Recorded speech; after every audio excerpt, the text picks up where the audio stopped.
o drama que o Brasil hoje começa a enfrentar, alguns países já enfrentaram lá atrás.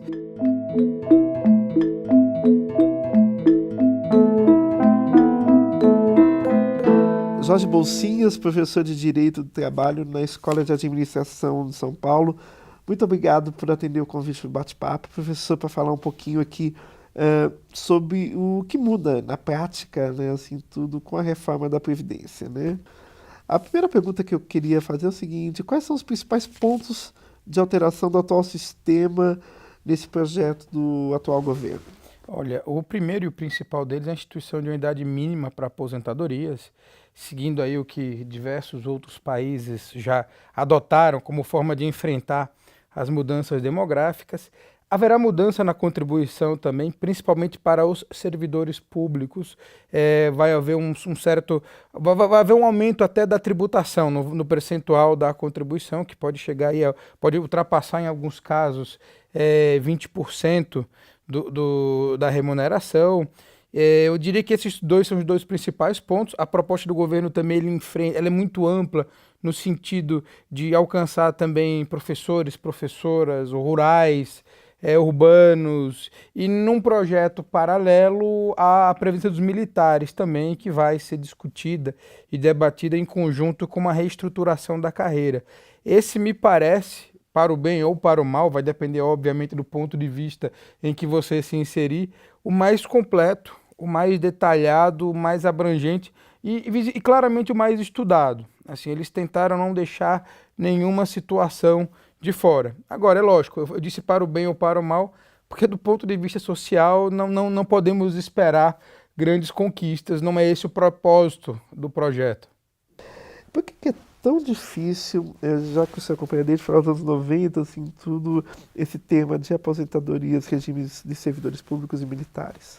Olha, são duas categorias com poder de pressão muito forte no Congresso Nacional, sempre muito bem representadas, e nesse governo em particular, os militares, e em particular os militares, além de uma grande representação, de alguma representação no Congresso Nacional, eles têm muita participação no próprio Poder Executivo. Mas antes mesmo desse governo, em governos anteriores, sempre foi um tema muito árduo, muito espinhoso, enfrentar as questões de alguns particularismos, de alguns privilégios que eram assegurados aos militares no Brasil. Talvez seja um temor até da longa ditadura que nós tivemos, talvez seja tenha sido um temor de mexer de novo com um grupo muito forte, muito importante para a nação, que estava pacificado, tranquilo, enfim. Mas o fato é que as reformas anteriores, essas que eu acompanho desde os anos 90, todas tiveram muito pudor e muito receio em mexer na questão das aposentadorias e pensões dos militares. Quando mexiam numa questão ou outra muito periférica, muito particular. O que vai mudar para o cidadão que está preocupado em garantir uma velhice tranquila? Olha, eu diria que a primeira coisa que vai mudar é que a partir de agora ele não pode deixar a responsabilidade por sua aposentadoria só nas mãos do governo.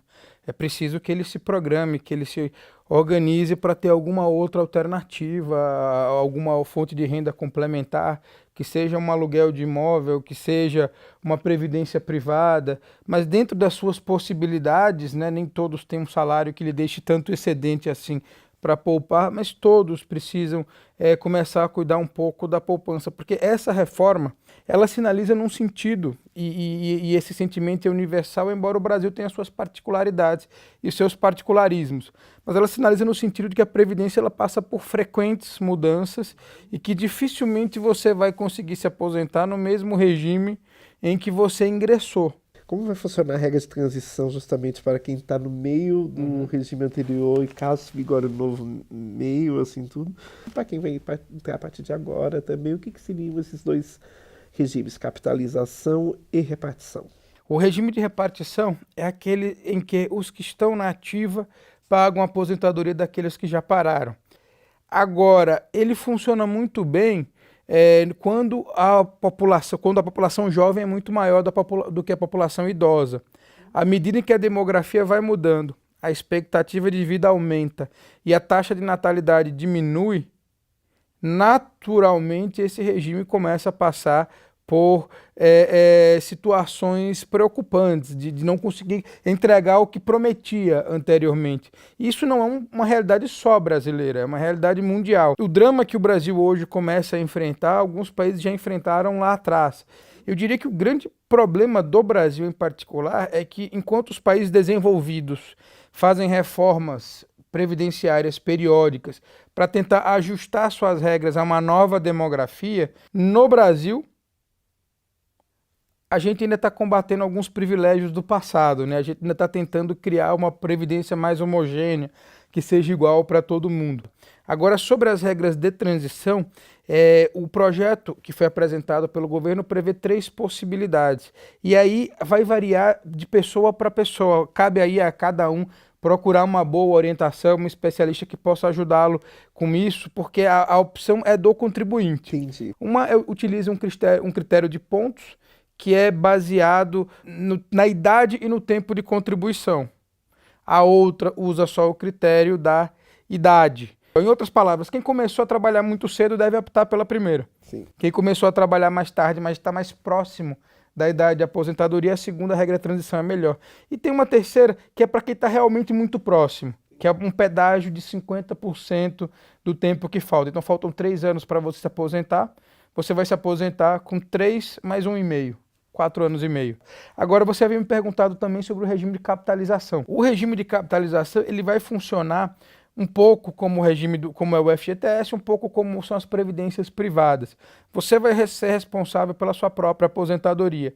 Então, quanto mais você contribuir para esse fundo, mais recursos você terá para custear a sua aposentadoria quando finalmente você partir para a inatividade. Então, assim, esse projeto do governo torna essa capitalização uma opção.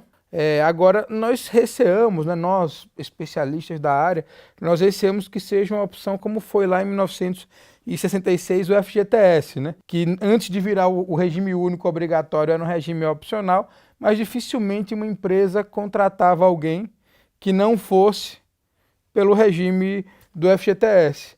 Professor, para a gente dar encaminhamento final ao nosso bate-papo, existe uma corrente pela internet, assim, que eu já vi há muito tempo, que afirma que não existe déficit da Previdência. Essa informação é verídica? Como é que é calculado realmente, como é que são calculados os números da Previdência? E eu queria terminar o seguinte: se a reforma não passar, há um risco real do INSS quebrar? Eu acho que risco real não há, mas o governo vai ter que ou aprova a reforma previdenciária ou vai ter que encontrar alguma outra forma de custear digamos assim, a aposentadoria, e muito provavelmente vai ser algum aumento de tributo. E em relação a essa questão dos números, eu diria que esse discurso ele foi muito reforçado por uma lei recente que criou a desvinculação das receitas da União. Eu não creio nele, eu realmente não acredito nisso, porque eu conheço os bastidores, digamos assim, do sistema previdenciário, e conheço e citaria aqui inúmeros casos que demonstram que, do ponto de vista atuarial, o nosso modelo de previdência, com a forma de aposentadoria que ele tem hoje, e com a garantia dos benefícios da forma como é feita hoje para servidores da iniciativa privada e do serviço público, ele vai se esgotar em algum tempo. Então, conhecendo esses casos, sabendo que eles estão em toda parte, e conhecendo as regras gerais de aposentadoria no Brasil, eu não consigo acreditar que de fato o nosso regime previdenciário seja superavitário, como algumas pessoas sugerem e indicam. Mas concordo absolutamente, e concordo em número, gênero e grau, que num regime ameaçado pela demografia, como é o nosso, e que ainda tenta unificar o sistema e combater alguns privilégios do passado, como é o nosso, você criar uma desvinculação das receitas da União para permitir que esses recursos sejam utilizados para outros fins, me perdoe até a expressão, mas eu acho que é uma imoralidade. Eu acho que essa lei não deveria ter sido aprovada, ou pelo menos não deveria permitir que entre os recursos manejados de um setor para o outro estivessem o da Seguridade Social. Professor Jorge Bolsinhas, gostaria muito de agradecer a sua participação conosco no bate-papo. Foi um prazer esclarecer para o nosso internauta assim, tudo o que muda com a nossa potencial reforma da Previdência. Muito obrigado a vocês, Rui. Fico à disposição. Tá bom, obrigado.